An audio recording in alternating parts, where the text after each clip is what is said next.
friends, welcome to week 5. Today we're going to focus on the dynamic warm-up and pacing. Last week we discussed Hebrews chapter 12 verse 11. No discipline seems pleasant at the time, but painful. Later on, however, it produces a harvest of righteousness and peace for those who have been trained by it. I hope that you have been disciplined, and I hope you're starting to see the fruits of your labor in your running and as you are working towards this 5K. Hi friends, hope you're having a great week. I know we are. Yes. And we are going to remind you how to brace and then squat, and we're going to move into a dynamic warm-up. A dynamic warm-up is so important to start before any run and any activity because it gets your muscles moving in correct positions, okay? So we're going to start with our head, neutral. Our shoulders, we're going to relax them. We're going to turn our stomach muscles on. We're going to turn our low back muscles on. We're going to have our glutes activated, and that's going to neutralize our pelvis. We're going to have a slight bend in the knee. We're going to look down and have our feet shoulder width apart. Then we can take our feet and we can turn them out and in and out and in. Now we're going to press them forward. A possible slight open through the toe is fine too. And again, check head, neutral, shoulders back, stomach muscles on, pelvis neutralized. We're going to drop down into a squat. Good. Squeeze through your glutes. Bounce a little. Fire those quads and push up. Let's do 5 of those. Ready? 5, 4, 3, 2, and 1. Great job. And I'm going to show you from the side one more time. Head, neutral, shoulders, stomach. We're all in alignment, and we're going to drop down into a squat. We're going to keep our back straight. A lot of times people arch the back here, or they stick the bottom out there. We want to keep our back super straight and push up, up, up, up, up. Great job. So now we're braced and aligned. Now we're going to do our leg swings, okay? So put all your weight on one foot and then use your stomach muscles to pull this foot forward and then use your glute muscles to push that leg back. And we're going to swing forward and back, keeping our braced, solid position, warming up our body. Great job. And then let's switch. Let's find a nice, even place, and let's put all our weight. Whoa, you got to find your balance sometimes. Stomach muscles on. Use that stomach muscles to pull the leg forward. Use the glute to drive it back.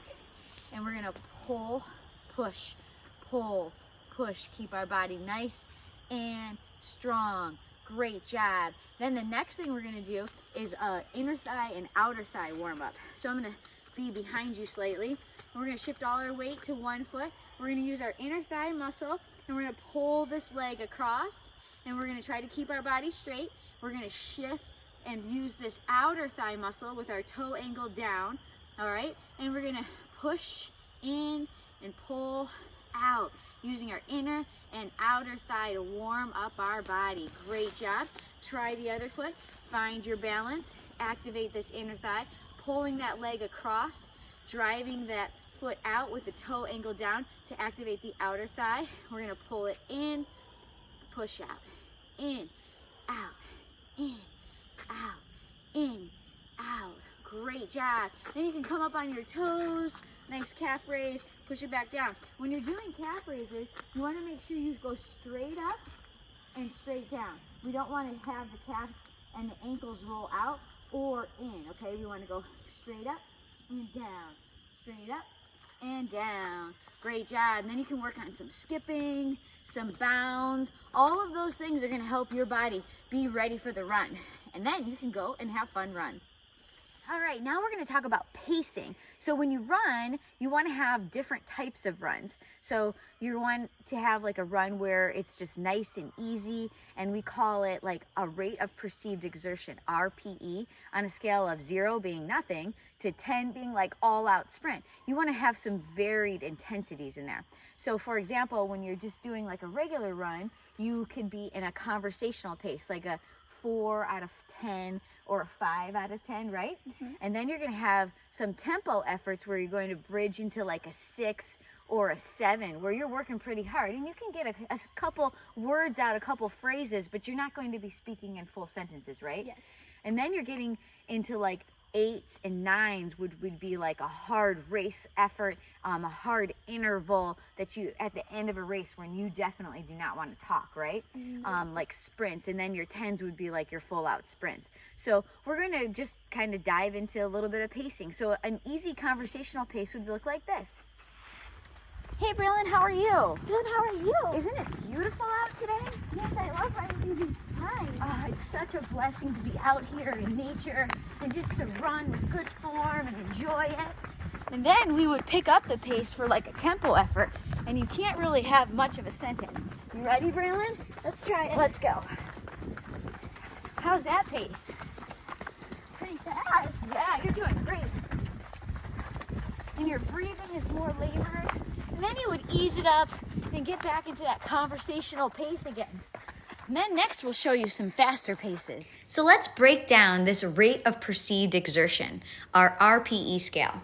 So a 1 is obviously very, very light activity. However, when you move into a 2 or a 3, it's something like a brisk walk.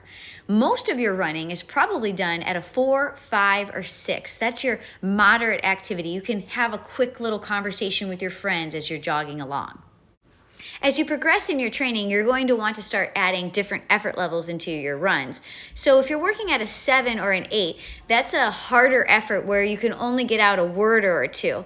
As you move into the 9 for a burst of time, that is something that you're just not going to want to talk through. And then your 10 is a really all-out hard sprint that you're only going to do for very short periods of time. So when you're running at a conversational pace, then you move into a more harder effort. The breathing is labored.